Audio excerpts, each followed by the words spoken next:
السلام علیکم اسٹوڈنٹس، کیسے ہیں آپ سب؟ ٹھیک ہیں؟ امید ہے کہ آپ ساتھ ساتھ تمام لیکچرز جو ہیں وہ یاد کر رہے ہوں گے۔ آج ہمارا لیکچر نمبر 26 ہے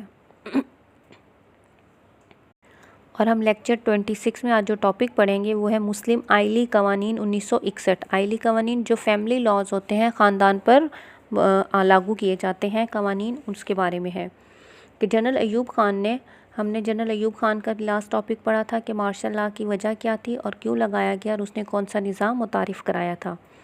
اسی طرح جنرل ایوب خان نے 1961 میں مسلم آئلی قوانین کا بھی نفاذ کیا تھا۔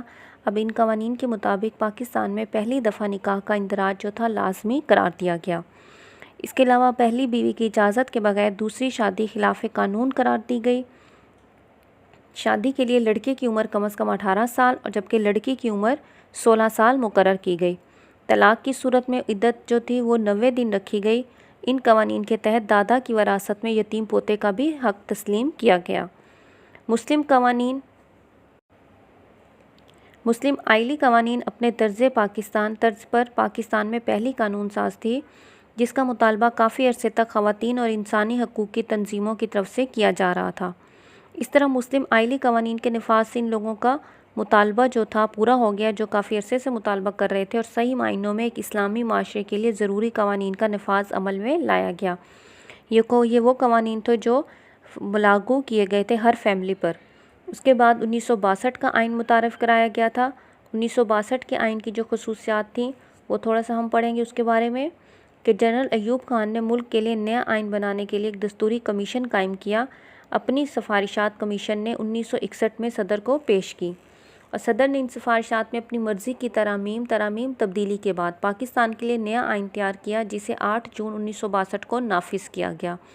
اب جو 1962 کی چند خصوصیات تھیں وہ کیا تھیں کہ یہ آئین جو تھا تحریری تھا، 250 دفعات اور 5 گوشواروں پر مشتمل تھا، وفاقی نوعیت تھا۔ اس دستور میں پاکستان کے دونوں حصوں کو برابر نمائندگی دی گئی۔ 1962 کے آئین میں ملک میں صدارتی طرز حکومت رائج کیا گیا۔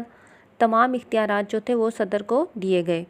1962 کے دستور میں کئی اسلامی دفعات شامل کی، مثلاً اللہ تعالیٰ کی حاکمیت، اقتدار اللہ تعالیٰ کی امانت اور اس کا عوام کے منتخب نمائندوں کے ذریعے استعمال، پاکستان کا نام اسلامی جمہوریہ پاکستان اور سربراہ ریاست کے لیے مسلمان ہونا لازمی قرار دیا گیا۔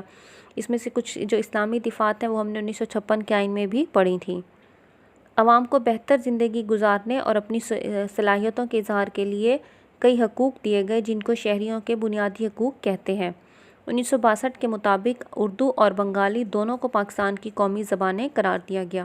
یہ اس کی خصوصیات تھیں، لیکن 1962 کا جو بھی آئین تھا وہ بھی جنرل ایوب خان نے جب تک حکومت کی اس وقت تک رہا، اس کے بعد اس کو ہٹا دیا گیا، ختم کر دیا گیا تھا۔ اب 1962 کا آئین جو تھا وہ کیوں ناکام ہوا کہ جنرل ایوب خان نے قریباً 10 سال حکومت کی اور ان کے دور میں کئی اصلاحات نافذ ہوئیں۔ ملک نے صنعتی میدان میں کافی ترقی کی۔ ایوب خان کی آمرانہ حکومت کے خلاف عوام نے زبردست تحریک چلائی اور حالات جو تھے وہ ان کے کنٹرول سے باہر ہو گئے۔ آئین کی روح سے تمام اختیارات صدر پاکستان کے پاس تھے۔ ان حالات کے پیش نظر ایک دفعہ پھر ملک میں مارشل لاء نافذ کر دیا گیا۔